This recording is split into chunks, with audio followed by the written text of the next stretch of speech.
Akashvani presents Morning News.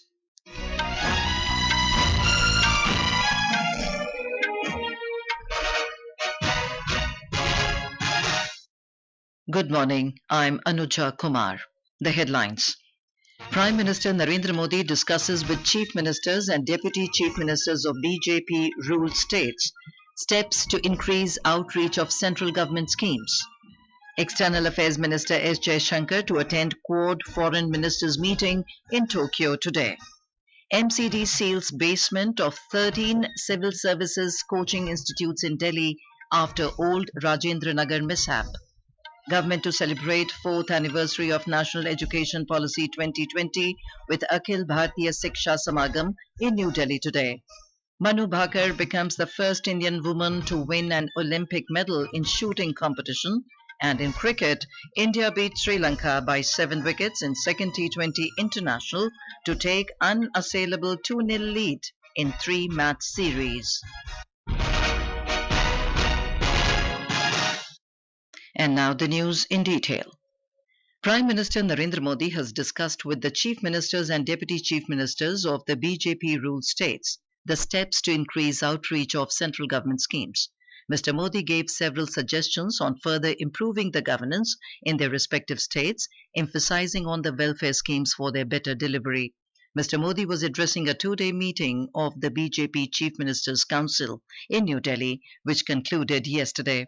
The meeting was aimed at reviewing governance practices and welfare initiatives. The meeting was also attended by BJP Chief JP Nadda and senior party leaders Rajnath Singh and Amit Shah, among others.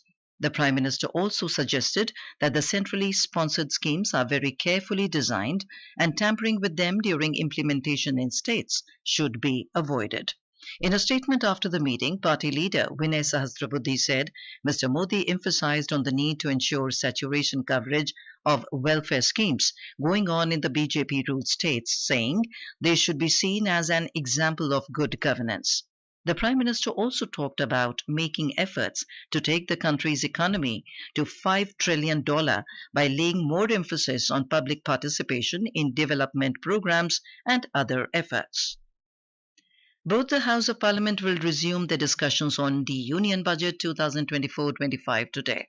Finance Minister Nirmala Sitharaman had presented the budget on the 23rd of this month.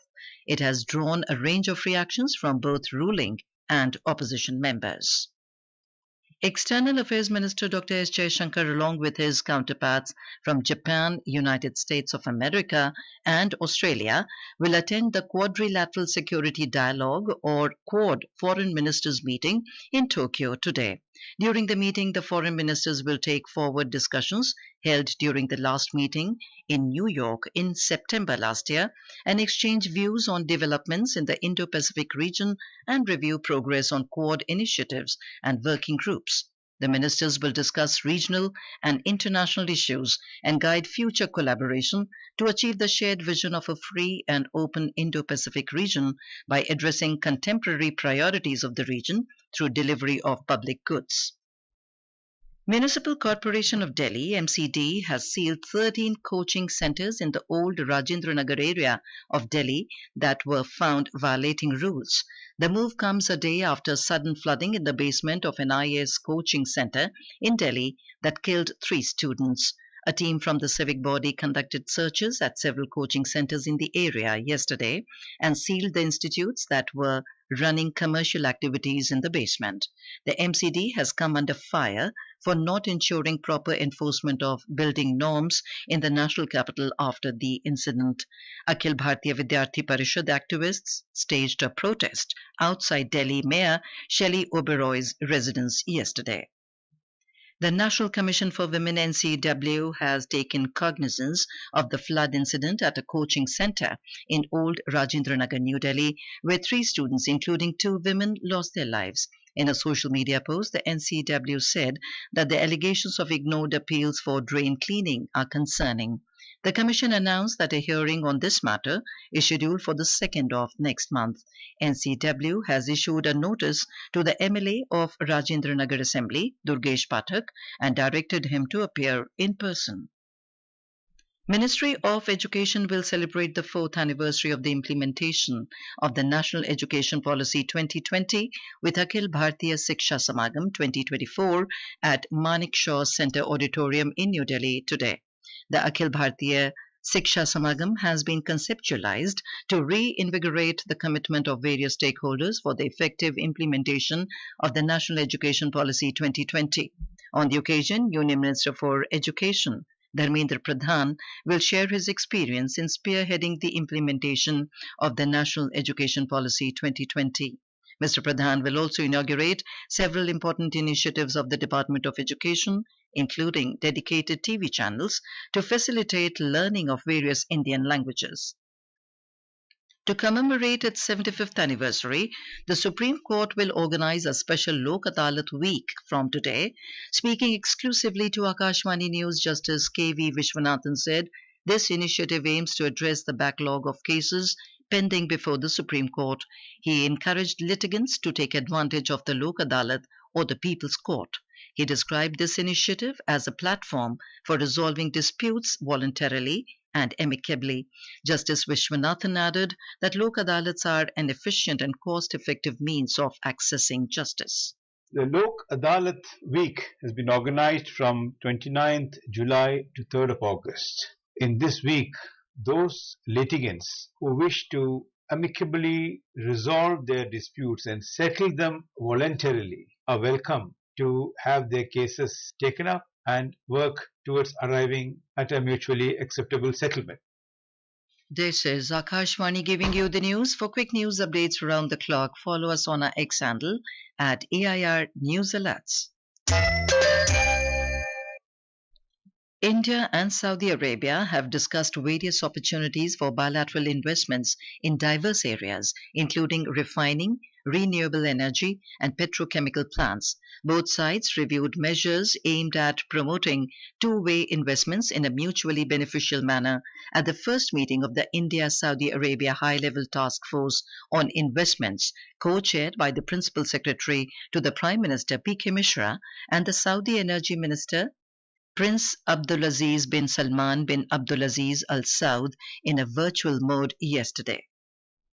On the second day of Paris Olympics, ace Indian shooter Manu Bhaker opened the medals tally for India with a bronze in women's 10-meter air pistol event yesterday. With the feat, Manu became the first Indian woman ever to win an Olympic medal in shooting competition. Moreover, Indian shooters Ramita Jindal and Arjun Babutha qualified for the finals in the women's 10-meter air rifle and the men's 10-meter air rifle events, respectively. More from our correspondent. 28 July 2024 will be remembered forever as Manu Bhaker's Day in Paris. What a stunning performance from the shooter who right from her teenage days had the talent and promise of an Olympic medal. And yesterday at the 33rd Olympiad in the French capital, she made sure that she entered the record books, bringing home a bronze medal for India. It was also our country's first medal of these games. In Indian action today, Ramita in the women's 10-meter air rifle and Arjun Babutha in the men's 10-meter air rifle in contention for a medal today. In badminton, reigning Asian Games men's doubles champions Ranki Reddy and Chirag Shetty will be in action, while Ashwini Punappa and Tanisha Castro will feature in the women's doubles. Lakshya Sen will play Belgium's Julian Karaji later in the day. In hockey, India play Argentina, while in archery, India in the quarterfinals of the men's team competition. Late in the evening, Manika Batra will be challenged by Indian origin Pritika Paude from France. Savio de Norona at Paris 2024.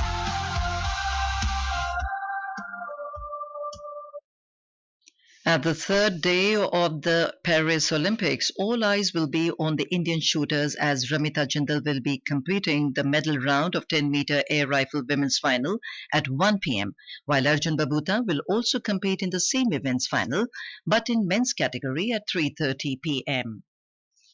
India have taken an unassailable 2-0 lead in the three-match T20 series against Sri Lanka at the Pallekele International Cricket Stadium.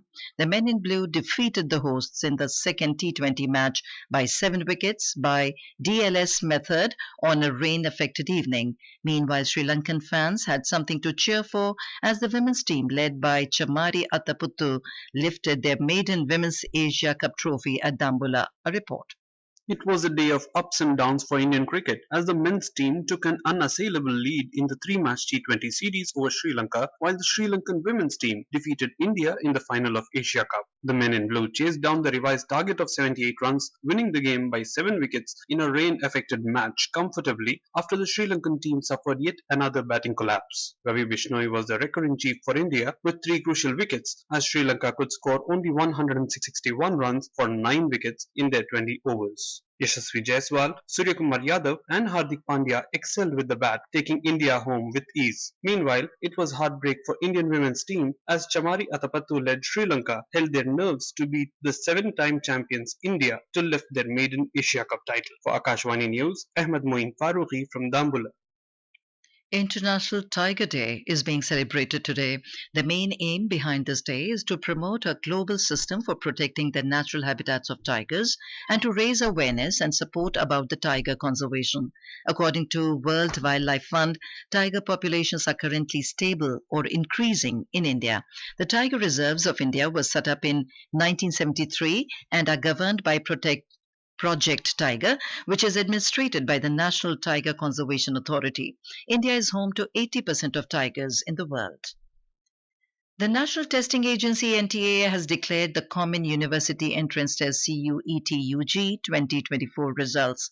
The entrance test was conducted for over 14,99,000 registered candidates. These candidates had applied for various combinations of subjects across 283 central, state and other participating universities and institutions for the academic session 2024-25. The examination was conducted between 15th and 29th of May at various centers located in 379 cities, including 26 cities outside India.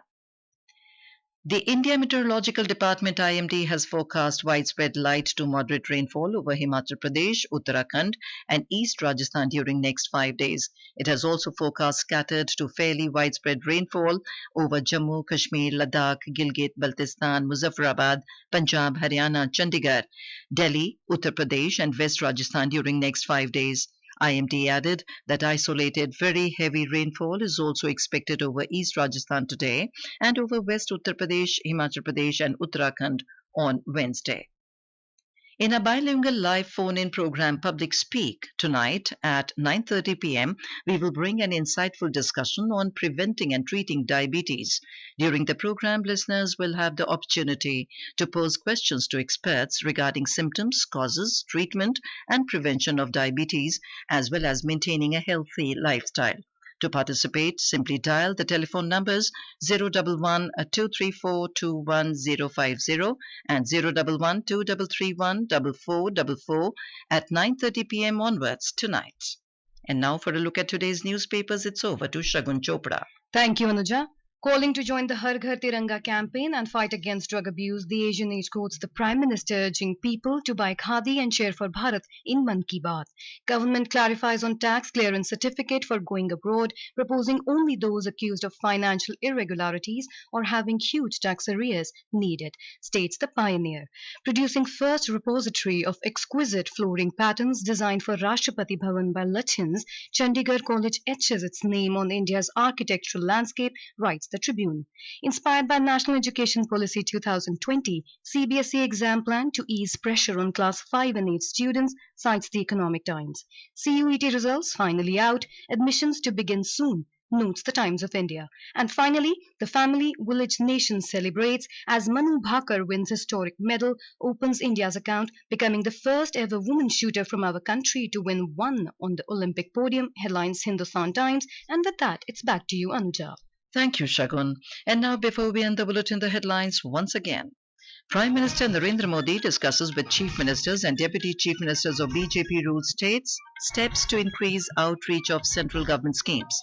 External Affairs Minister S Jaishankar to attend Quad Foreign Ministers meeting in Tokyo today. MCD seals basement of 13 civil services coaching institutes in Delhi after Old Rajendra Nagar mishap. Government to celebrate 4th anniversary of National Education Policy 2020 with Akhil Bhartiya Shiksha Samagam in New Delhi today.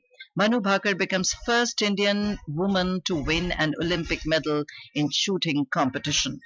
And with that, we end the morning news. Have a nice day.